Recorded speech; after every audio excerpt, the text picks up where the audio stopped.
Dobar dan, ja sam doktorica Nadežda Bilić, oftalmolog i refraktivni kirurg u Poliklinici za oftalmologiju Bilić Vižen u Zagrebu. Na pitanje pacijenata što je bolje, da li ostati na kontaktnim lećama ili se riješiti kontaktnih leća laserskim skidanjem dioptrije, teško je dati jednoznačan odgovor. I jedno i drugo ima svoje prednosti.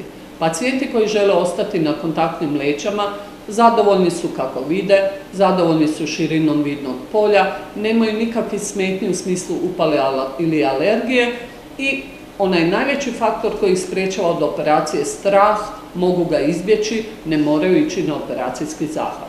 No međutim treba naglasiti da kontaktnu leću treba naučiti metati. Kad ih i u jednom naučimo umetnuti u oko, treba ju pažljivo održavati da ne bi nastupila upala. Treba ju redovno mijenjati, mogućnost alergije i infekcije uvijek postoji, s lećima se ne smije spavati, ne smije ih se močiti, bilo u običnoj vodi, bilo prilikom kupanja u moru ili jezeru. Postoje niz različitih ograničenja koje također se odnose na kontaktnu leću.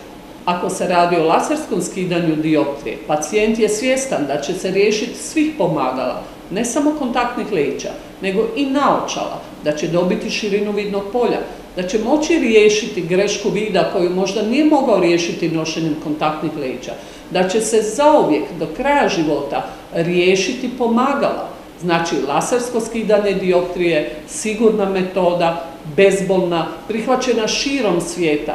U preko 40 milijuna ljudi do sada izvršena operacija, a iz mog 10-godišnjeg iskustva i na 1000 operiranih pacijenata moram vam reći da je mogućnost komplikacija izuzetno mala, ispod 1% i da su svi ti problemi koji se mogu javiti eventualno poslije operacije kasnije sa vremenom riješivi. Oči su vaše najveće blago, stoga brigu o vašim očima sa punim povjerenjem povjerite stručnjacima u Poliklinici Bilić Vižen.